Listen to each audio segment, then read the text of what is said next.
ሰኞ ከሌሊቱ 11 ሰዓት ላይ የሚነበበው ግብረ ሕማም ይሄ ነው። ሃይማኖተ አበው ምዕራፍ 32 ከቁጥር 11 እስከ 32 ድረስ።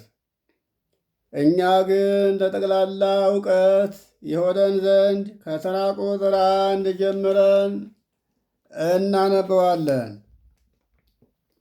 ይቤ ቅዱስ ባስልዮስ የኤጲስቆጶስ ዘቂሳርያ ዘቀጰዶቅያ በውስተ ድርሳኑ ዘጸሐፈ ሀበ አውናሜዎስ።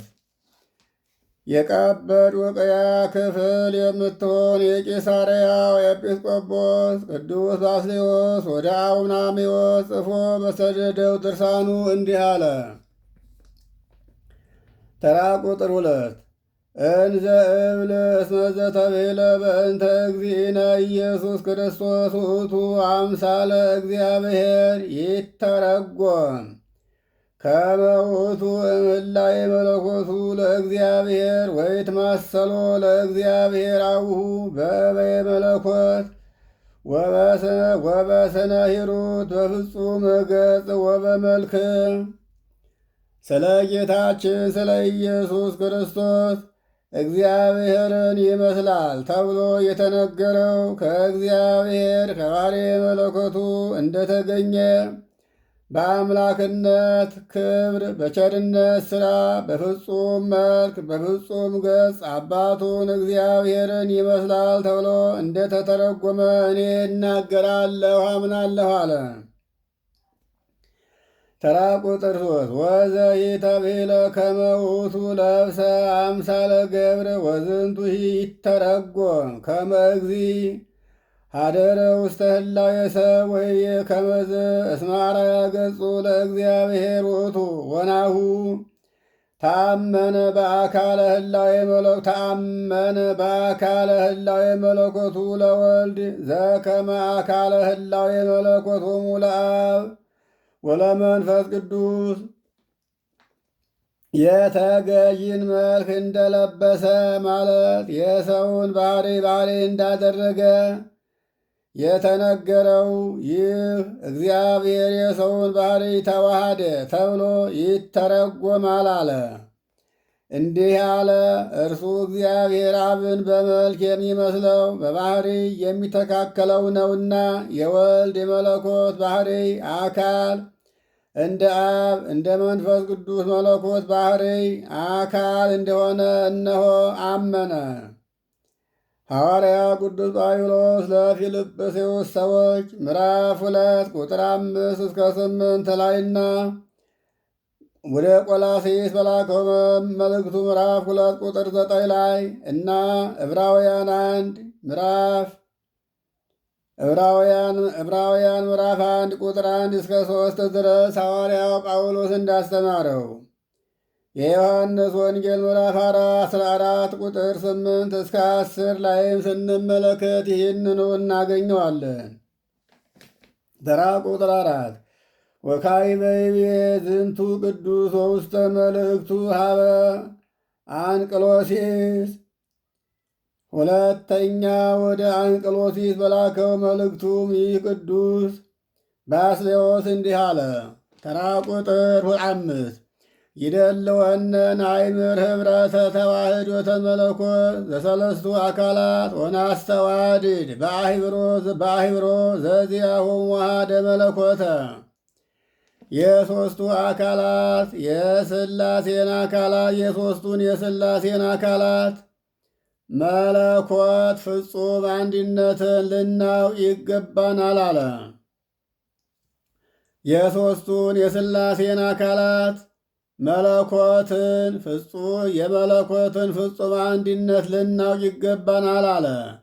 የእነርሱ የሚሆን አንድ መለኮትን አንድ በማድረግ እናዋህድ አለ። ተራ ቁጥር 6 ነአምን በሃይማኖት ከመ ይትወሃድ መለኮት በአብ እስመ እምአብ ተወልደ ወልድ ወመንፈስ ቅዱስሂ ወፃ እምኔሁ እንዘ ኢይቀድም አሐዱ እምካልኡ ወካልኡ እምሳልሱ ወበልደተ ወልድ ወበጽአተ መንፈስ ቅዱስ እምአብ ይትወሃድ መለኮተ ሥላሴሁ ለአምላክነ። በአብ ወላዲነትና በአብ አስራጺነት መለኮት አንድ እንደሚሆን ሃይማኖትን እንመን። ወልድ ከአብ ተወልዷልና መንፈስ ቅዱስም ከአብ ተገኝቷልና አለ። አብ ከወልድ ወልድም ከመንፈስ ቅዱስ ሳይቀድም ወልድ ከአብ በመዋሃዱ ወልድ ከአብ በመወለዱ መንፈስ ቅዱስም ከአብ በመስረጹ የፈጣሪያችን የሦስትነቱ መለኮት አንድ ይሆናል አለ።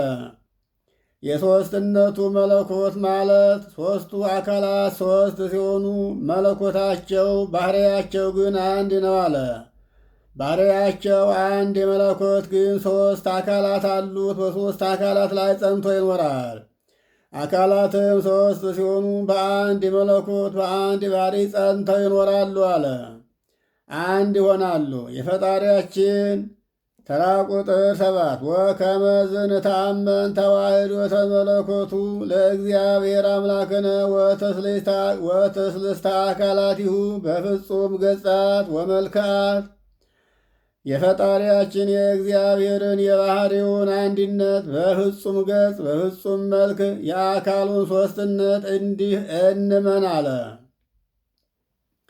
የአካሉን ሦስትነት የአካሉን ሦስትነት ማለት የመለኮትን የአካሉን ሦስትነት መለኮት ሦስት አካላት አሉት። እነዚህም ሦስቱ አካላት በአንድ የመለኮት ጸንተው ይኖራሉ። መለኮታቸው አንድ ነው። መለኮት አንድ ሲሆን ሦስት አካላት አሉት። እነዚህም ሦስቱ አካላት አብ፣ ወልድ፣ መንፈስ ቅዱስ ናቸው። እነዚህም የየራሳቸው ፍጹም የሆነ አካል አላቸው። ስማቸውም የየራሳቸው ፍጹም ነው። ግብራቸውም የየራሳቸው ፍጹም ነው። በየስማቸውና በየግብራቸው በየአካላቸው የሚኖሩ ሲሆኑ ግን ባሕርያቸው መለኮት አንድ ነው አለ። በባሕርያቸው በመለኮት አይለዩምና። ተራ ቁጥር 9 ወበዝንቱ ሃይማኖተ ሥላሴ ነአምር ወንለቡ ፍልጠተ አካላት በበገጾሙ ወበበመልክዖሙ። በዚህ ሦስቱን አካላት በማመን ጸንተን አካላት በየገጻቸው በየመልካቸው ልዩ መሆናቸውን ፈጽመን እንወቅ እንመን አለ። እነዚህ መናፍቃን ግን እነዚህ ሦስቱ አካላት ባሕርያቸው አንድ ሲሆን አካላቸው ግን ሦስት እንደሆነ በስም በግብር በአካል ሦስት እንደሆኑ አያምኑም አያውቁም። እኛ ግን እንደነዚህ መናፍቃን ሳይሆን አካላት ሦስት መሆናቸውም ስሞችም ሦስት መሆናቸውም ሦስቱም የየራሳቸው ግብር እንዳላቸው መለኮታቸው ግን የማይከፈል አንድ መለኮት እንደሆነ እናምናለን አለ። ግብራቸውም የመጀመሪያው አብ መውለድና ማስረጥ የአብ ሥራ፣ መወለድ የወልድ ሥራ፣ መስረጥ የመንፈስ ቅዱስ ሥራ መሆኑን እናውቃለን አለ። አብ የሚወልደውንና የሚያሰርጸውን ወልድ አይወልደውም አያሰርጸውም። መንፈስ ቅዱስም አይወልደውም አያሰርጸውም። አብ የሚወልደውን ወልድን መንፈስ ቅዱስ አይወልደውም። አብ የሚያሰርጸውን መንፈስ ቅዱስን ወልድ አያሰርጸውም አለ። አብም እንዲሁ ይወልዳል ያሰርጻል እንጂ እንደ ወልድ አይወለድም፣ እንደ መንፈስ ቅዱስም አይሰርጽም አለ። ተራ ቁጥር 10 ወንእመን በእሉ አስማት ዘተጠመቅነ ቦሙ አብ ወወልድ መንፈስ ቅዱስ ዘከመ አዘዘ ቃል ስግው እግዚእነ ኢየሱስ ክርስቶስ በከበርንባቸው ልጅነትን ባገኘንባቸው ከጨለማ ወደ ብርሃን በተመለስንባቸው ከዲያብሎስ ግዛት ነፃነት በወጣንባቸው በእነዚህ ስሞች በአብ በወልድ በመንፈስ ቅዱስ እንመን። ሰው የሆነ ቃል ጌታችን አምላካችን ኢየሱስ ክርስቶስ እንዳዘዘን እንመን አለ። የማቴዎስ ወንጌል ምዕራፍ 28 ቁጥር 19 እስከ 20 ድረስ በአብ በወልድ በመንፈስ ቅዱስ ስም እያጠመቃችሁና እያስተምራችሁ ደቀ መዛሙርት አድርጓቸው ብሎ ያዘዛቸው ጌታችን ኢየሱስ ክርስቶስ ነውና አለ። አንደኛ ዮሐንስ ምዕራፍ 5 ቁጥር 1 እስከ 13ም እንዲሁ ይህንን ቃል ተጽፎ እናገኘዋለን። ተራ ቁጥር 11 ይቤ ዝንቱ ቅዱስ ባስልዮስ እንዘይ ተረጉም ቃሎ ለሰሎሞን ዘይቤ እስመ እግዚአብሔር ፈጠረኒ ቀዳሜ ግብሩ። ይህም ቅዱስ ባስልዮስ እንዲህ አለ። ከፍጥረቱ አስቀድሞ እግዚአብሔር ፈጠረኝ ያለውን የሰሎሞንን ቃል ሲተረጉም እንዲህ አለ። ተራ ቁጥር 12 ዝንቱ ውእቱ አሐዱ እግዚ ቃለ እግዚአብሔር አብ ዘይብል አነ ውእቱ ፍኖተ ጽድቅ ወሕይወት ወአልቦ ዘይመጽእ መኑሂ ሀበ አብ ዘእንበለ ብየ ወአዲ ለሊሁ ይቤ በአፈ ነቢይ እግዚአብሔር ፈጠረኒ ወረሰየኒ መቅድመ ተግባሩ። የጽድቅ የሕይወት ጎዳና እኔ ነኝ፣ በእኔ ካልሆነ በቀር ወደ አብ የሚመጣ ማንም የለም አለ። በዮሐንስ ወንጌል ምዕራፍ 14 ቁጥር 6 ላይ ጌታችን አምላካችን ኢየሱስ ክርስቶስ የተናገረውን ቃል እንዲህ አለው። ማንም ወደ አብ በእኔ ካልሆነ በቀር ወደ አብ ማንም የሚመጣ የለም አለ። የእግዚአብሔር አብ ቃል ይህ አንድ ነው። ዳግመኛም እርሱ በነቢይ ቃል እግዚአብሔር ፈጠረኝ ለፍጥረቱም ተቀዳሚ አደረገኝ አለ። በመጽሐፈ ምሳሌ ምዕራፍ 8 ቁጥር 22 ላይ ተጽፎ የምናገኘውን ማለት ነው። ተራ ቁጥር 13 ይብል ዘንተ በእንተ ልደቱ በሥጋ ከመ ውእቱ ፍጡር ወግቡር በከመ ጽሑፍ እስመ ብእሲ ተወልደ እምእግዚአብሔር። ሰው ከእግዚአብሔር ተወለደ ተብሎ እንደተጻፈ ሰው እንደመሆኑ በሥጋ ስለተወለደው ልደት ይህን ተናገረ። የሉቃስ መዝሙር 86 በቅንፍ 87 ቁጥር 5 ላይ እንደተጻፈው የሉቃስ ወንጌል ምዕራፍ 3 ቁጥር 38 ላይም ይህንን ቃል መመልከት ይቻላል። ተራ ቁጥር 14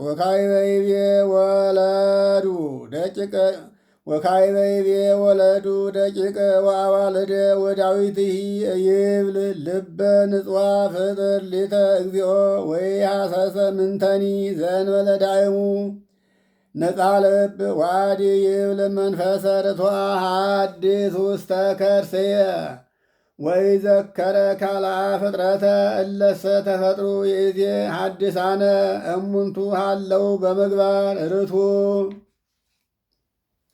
ዳግመኛም ወንዶች ልጆችንና ሴቶች ልጆችን ወለዱ አለ። ዳዊትም አቤቱ ንጹሕ ልብን ፍጠርልኝ አለ።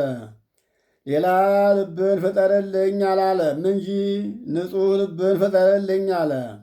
የልቡና ንጽሕናን ብቻ አጽናልኝ አለ እንጂ። ዳግመኛም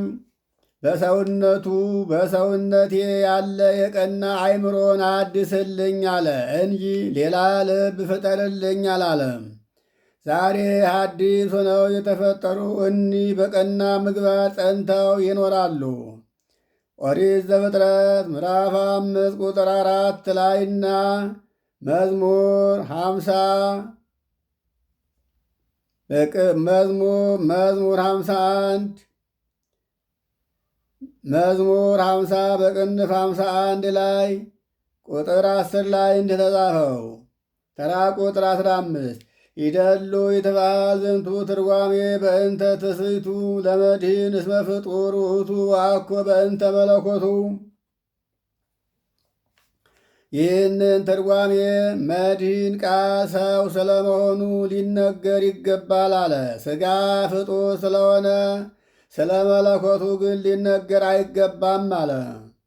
ይህም ሰሎሞን መጽሐፈ ምሳሌ ምዕራፍ 8 ቁጥር 22 ላይ የተናገረውን ቃል ነው።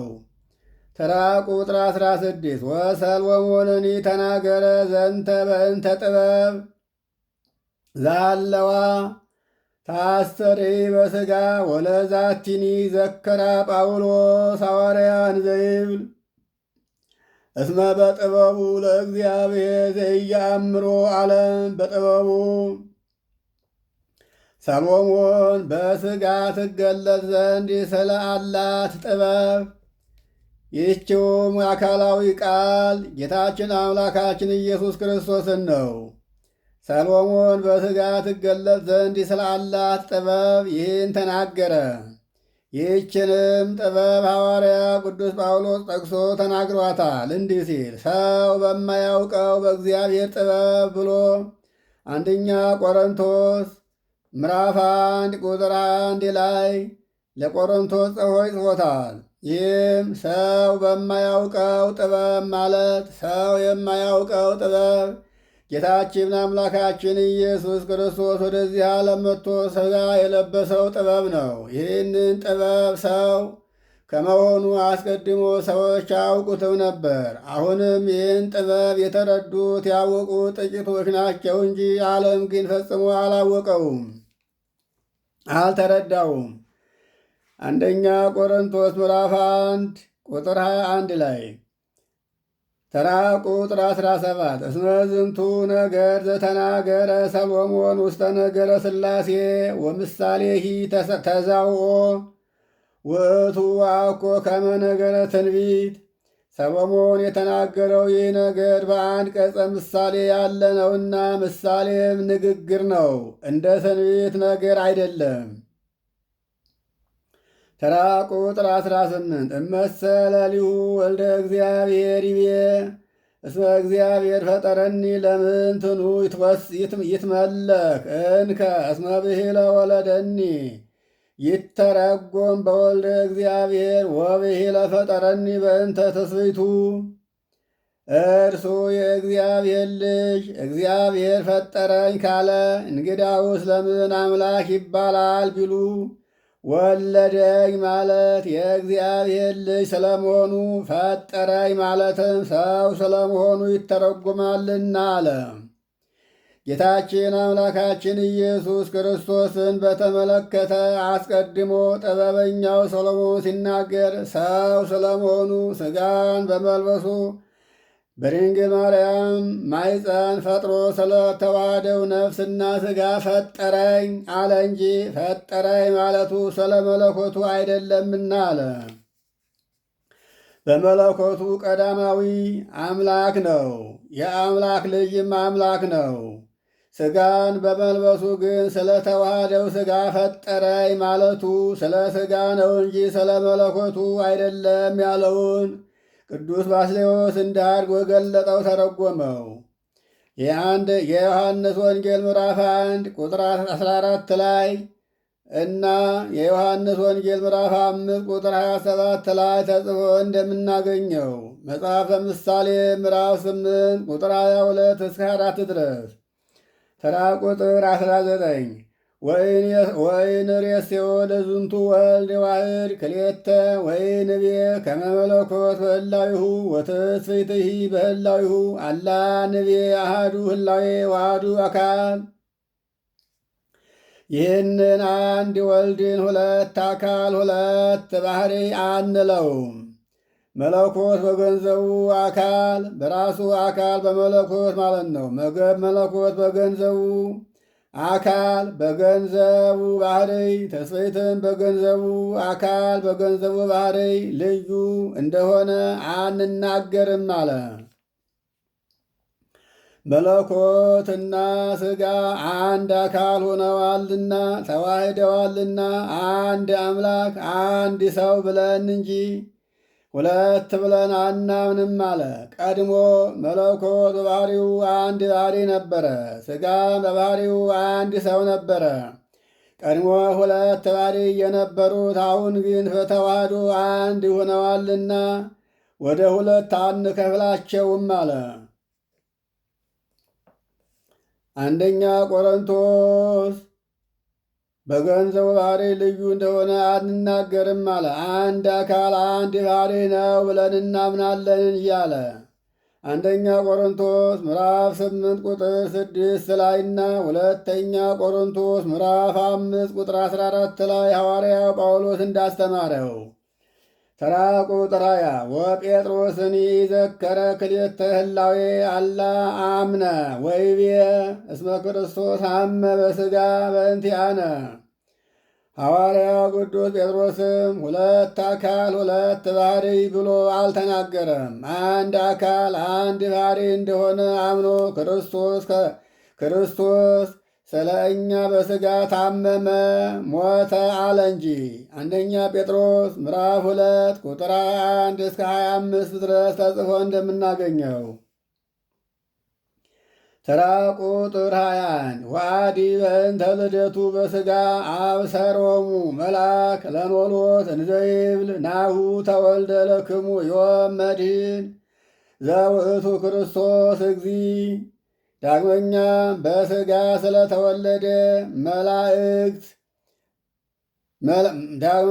በሥጋ ስለተወለደ መልአክ ከብት ለሚጠብቁ እረኞች ነገራቸው እንዲህ ሲል እነሆ መድኅን ዛሬ በቤተልሔም ተወለደላችሁ ብሎ ይህውም የባሕሪ ገዥ የባሕሪ አምላክ ክርስቶስ ነው ብሎ መልአክ እንደተናገረው የሉቃስ ወንጌል ምዕራፍ 2 ቁጥር 11 ላይ ተመዝግቦ እናገኘዋለን። ተራ ቁጥር 22 ወበሂሎቱ ዮም ተወልደ አኮ ጥንተ ሀልወቱ እስመ ህልው ውእቱ እምቅድመ ዓለም አላ ክሱተ ይተረጎም እስመ ወልድ ዛሎ እምቅድመ ዓለም ተወልደ ዮም ከዊኖ ብእሴ ወካዕበ ይቤ በውስተ አብራክሲስ ዝንቱ ውእቱ ኢየሱስ ዘሰቀልዎ። ዛሬ ተወለደ ማለቱም ለመገኘቱ ጥንቱ አይደለም። ዛሬ ተወለደ ሲባል መገኘቱ ዛሬ አይደለም። ዓለም ሳይፈጠር የነበረ ከዓለም በፊት የነበረ ነውና። ዛሬ መወለዱ ለመገኘቱ መጀመሪያ አይደለም፣ መጀመሪያም ከጥንት የነበረ ነውና። ዓለም ሳይፈጠር የነበረ ነውና ቅድመ ዓለም የነበረ ወልድ ሰው ሆኖ ዛሬ እንደተወለደ በጎላ በተረዳ ይነገራል እንጂ። ዳግመኛም በግብረ ሐዋርያት አይሁድ የሰቀሉት ይሄው ነው አለ። ዕብራውያን ምዕራፍ 13 ቁጥር 8 ላይና የሐዋርያት ሥራ ምዕራፍ 10 ቁጥር 36 እስከ 40 ድረስ ተጽፎ እንደምንመለከተው። ተራ ቁጥር 23 ወበኀበ አላውያንሰ ይትበሃል እስመ በጊዜ ልደቱ ለወልድ በሥጋ ኮነ ህላዊሁ ለቃል ረኪቦሙ ምክንያተም ቃለ ሰሎሞን ዘይብል እግዚአብሔር ፈጠረኒ ወውእቱሰ ይቤ በእንተ ልደቱ በሥጋ።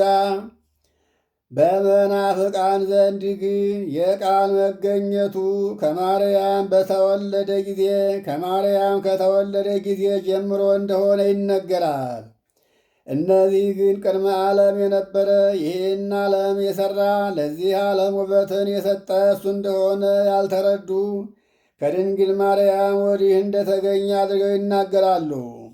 ከሰሎሞን ቃል እግዚአብሔር ፈጠረኝ የሚል ምክንያትን አግኝተው ማለት ነው። ሰሎሞን ግን እግዚአብሔር ፈጠረኝ ማለቱ ስለ ተዋህደው ሥጋና ስለ ነሳው ነፍስ እንጂ ስለ መለኮቱ እንዳልተናገረ አላስተዋሉምና። ስለተወለደው ልደት ግን በሥጋ ስለሚወለደው ልደት ግን ሰሎሞን ይህንን ተናገረ። ተራ ቁጥር 24 ወእመሰ ኮነ ዘከመ ንባቦሙ ከንቱ ወዘሰ ተዘተብለ ከመ ውእቱ ወተወልደ ወውእቱ አዲ ተሰምየ ኢየሱስሃ ወለሊሁ ተሰቅለ በእንተ ህላዌ ሁሰ ዘትካት ለቃለ እግዚአብሔር ይቤ ዳዊት ነቢይ ይቤሎ እግዚእ ለእግዚእየ። እንደ እነርሱ ሳነጋገር ከሆነ እንደተወለደ ዳግመኛም ኢየሱስ እንደተባለ እርሱ እንደተሰቀለ የተነገረው ነገር ሁሉ ሐሰት መሆኑ ነው። ቅድመ ዓለም ስለነበረ ስለ እግዚአብሔር ቃል ባሕርይ ግን ነቢዩ ዳዊት ጌታ ጌታዬን አለው፣ ጌታ ጌታዬን አለው አለ። እንደ እነሱ ሳነጋገር ቢሆን ኑሮ ነቢያት የተናገሩት ቅዱስ ዳዊት የተናገረው ነገር ሁሉ ሐሰት በሆነ ነበር አለ። መዝሙር 109 በቅንፍ 110 ቁጥር 1 ላይ ነቢዩ እንደተናገረው ተራ ቁጥር 25 ወጳውሎስኒ ይቤ እስመ ክርስቶስ ኃይለ እግዚአብሔር ወቃለ እግዚአብሔር ሐዋርያው ቅዱስ ጳውሎስም ክርስቶስ የእግዚአብሔር ኃይል ነው የእግዚአብሔርም ቃል ነው አለ። አንደኛ ቆሮንቶስ ምዕራፍ 1 ቁጥር 1 እስከ 24 ድረስ። አንደኛ ቆሮንቶስ ምዕራፍ 1 ቁጥር 1 እስከ 24። ተራ ቁጥር 26 ወሙሴኒ ነቢይ ይቤ ሙሴኒ ነቢይ ይቤ እግዚአብሔር ንግበር ሰባ በአርአያነ ወአምሳሊነ ዋዲ ይቤ ወገብሮ እግዚአብሔር ለአዳም ወበአምሳለ እግዚአብሔር ገብሮ። ነቢዩ ሙሴም በእኛ መልክ በእኛ አምሳል እግዚአብሔር ሰውን እንፍጠር አለ። እግዚአብሔር አለ። ዳግመኛም እግዚአብሔር አዳምን ፈጠረው፣ በእግዚአብሔር አምሳልን ፈጠረው አለ። ይህንንም ኦሪት ዘፍጥረት ምዕራፍ 1 ቁጥር 26 ላይና ምዕራፍ 2 ቁጥር 7 ላይ ያለውን ኃይለ ቃል መመልከት እንችላለን። ወደዚህ ዓለም መጥቶ ሰው ሆኖ የተገለጠው በሰው መካከል እንደ ሰው የተመላለሰው የተራበው የተጠማው የወዛው የደከመው የታሰረው የተገረፈው ምራቃቸውን የተፉበት በመስቀል ላይ የሰቀሉት የሕያው አምላክ ልጅ ሕያው አምላክ ቅድመ ዓለም የነበረ እንደሆነ ኦሪት ዘፍጥረት ላይ የተጻፈውን መመልከት ነው። ምዕራፍ 1 ቁጥር 26 እና ምዕራፍ 2 ቁጥር 7 ላይ ተራ ቁጥር 27 ዋዲቤ አዳም ኮነ ከመአሃዱ እምኔነ ዋዲ ይቤ ዋዝነመ እግዚአብሔር እሳተ ወተየ ማበ እግዚአብሔር ወዳዊትኒ ይቤ አምጽኡ ለእግዚአብሔር ውሉደ አማልክት። ዳግመኛም አዳም ከእኛ እንደ አንዱ ሆነ አለ። ይህንንም ያለው እግዚአብሔር ነው። ዳግመኛም እግዚአብሔር ከእግዚአብሔርነቱ እሳትን አዘነመ። ነቢዩ ዳዊትም የአማልክት ልጆች ለእግዚአብሔር ምስጋና አቅርቡ አለ። ኦሪት ዘፍጥረት ምዕራፍ 3 ቁጥር 22 ላይ ያለውን ኃይለ ቃል ስንመለከት እግዚአብሔር አዳም ከእኛ እንደ አንዱ ሆነ አለ። በኋላ ዘመን እግዚአብሔር ቃል ወደዚህ ዓለም ወርዶ ሰው ሆኖ ነፍስና ሥጋን በድንግል ማርያም ፈጥሮ አምላክ ሰው ሲሆን ሰውን አምላክ ሲያደርገው ከሥላሴ አካል አንዱ አካል አዳም እንደሆነ እግዚአብሔር ቀድሞ ተናገረ። መዝሙር ኦሪት ዘፍጥረት ምዕራፍ 19 ቁጥር 24 ላይም እና መዝሙር 28 በቅንፍ 29 ቁጥር 1 ላይ ያለውን ከዚህ ቃል ጋር ማመሳከር ይቻላል። ተራ ቁጥር 8 ወዮሐንስኒ ወንጌላዊ ይቤ ቀዳሚሁ ቃል ውእቱ ወውእቱ ቃል ሀበ እግዚአብሔር ውእቱ። ወንጌላዊ ዮሐንስም ያ ቃል በቅድምና የነበረ ነው፣ ይህም ቃል በእግዚአብሔር አብ ሕልው ነው፣ ያም ቃል እግዚአብሔር ነው አለ። ይህንንም ወንጌላዊ ቅዱስ ዮሐንስ ሲጽፍ በዮሐንስ ወንጌል ምዕራፍ 1 ከቁጥር 1 ጀምሮ ያለውን መመልከት ነው። ተራ ቁጥር 9 ወከማሁ ቀዳሚሁ እምቀድሙ ሀበ እግዚአብሔር ሃለወ ወኩሉ ቦቱ ኮነ ወዘእንበሌውሰ አልቦ ዘኮነ ወኢምንትኒም ዘኮነ። ያ ቃል በእግዚአብሔር አብ ሕልው እንደሆነ በእግዚአብሔር መንፈስ ቅዱስም ሕልው ነው። ሁሉ በእርሱ ቃልነት ተፈጠረ። ከተፈጠረው ፍጥረትም ሁሉ ያለ እርሱ ቃልነት ምንም ምን የተፈጠረ የለም አለ። የዮሐንስ ወንጌል ምዕራፍ 1 ቁጥር 1 እስከ 4 ድረስ። ተራ ቁጥር 30 ወቶማስ ሐዋርያ ወይቤሎ ለወልድ እግዚእ ወአምላኪየ። ሐዋርያው ቅዱስ ቶማስም ወልድን ጌታዬ ፈጣሪ አለው። ይህም ሐዋርያው ቅዱስ ቶማስ ጌታችን አምላካችን ኢየሱስ ክርስቶስ ከተነሳ በኋላ ለደቀ መዛሙርቱ በዝግ ቤት ሲገለጥላቸው ቶማስ አልነበረምና ሐዋርያት ቶማስን በመጣ ጊዜ ጌታችን አምላካችን ኢየሱስ ክርስቶስ ከሙታን ተለይቶ እንደተነሳና እንደተገናኛቸው ሲነግሩት ቶማስ ግን አላምንም አለ። ካላየሁ አላምንም አለ። አሁንም ጌታችን አምላካችን ኢየሱስ ክርስቶስ በድጋሜ በዝግ ቤት ተገልጦ ቶማስ ባለበት ሰላም ለሁላችሁ ይሁን አላቸው። ያን ጊዜም ቶማስን ቶማስ ወይ የምታምን አማኝ ሁን እንጂ የማታምን እስታትሁን። አሁንም እጆችህን አንጣ፣ ወደ እኔ ላክ፣ የተወጋው ጎኔን ተመልከት አለው። ቶማስም በዓይኑ የሚያየው መልኩ ቁመናው አንሶት የተወጋውን ጎኑን በእጁ ለመዳሰስ ፈለገ። ጎኑን በእጁ ሲዳሰስም ወዳውኑ እጁ ተቃጠለ። ያን ጊዜ ጌታዬ አምላኬ አለ። የዮሐንስ ወንጌል ምዕራፍ 20 ቁጥር 24 እስከ 29 ላይ እንደተጻፈው። ተራ ቁጥር 30 ወለዝንቱ ነገር ዘተናገርነ ንሕነ ይብልዎ አላውያን በእንተ ዓለም ወፍጡራን ወበእንተ አማልክት ሐሰት እለ ተገብሩ በእደ እጓለ እመሕያው ወኢያእምሩ ጽድቀ። እኛ የተናገርነውን ይህንን ነገር መናፍቃን ስለ ዓለም ስለ ፍጡራንም በእጅ ስለተሰሩ ጣዖታትም የተነገረ ነው ይሉታል። እውነተኛውን ሃይማኖት ግን ፈጽመው ከቶ አያውቁምና። ተራ ቁጥር 32 ወኢያእምኑ በአምላከ ጽድቅ አብ አሐዜ ኩሉ ወወልዱ ዋሕድ ኢየሱስ ክርስቶስ ወመንፈስ ቅዱስ ማሕየዊ። በእውነት የባሕርይ አምላክ ሁሉን በፈጠረ በአብ በአንድ ልጁ በጌታችን በኢየሱስ ክርስቶስ ማሕየዊ በሚሆን በመንፈስ ቅዱስም እኛ እናምናለን። እነሱ ግን አያምኑበትም አሉ። ስለማያምኑበትም ፍጡር እንደሆነ አድርገው ይናገሩታል። እኛ ግን ቀዳማዊ አምላክ የቀዳማዊ አምላክ ልጅ ቀዳማዊ አምላክ እንደሆነ እናምናለን አሉ። ሰኞ ከሌሊቱ 11 ሰዓት ላይ የሚነበበው ግብረ ሕማም ሃይማኖተ አበው ላይ ተፈጸመ። ይቆየን።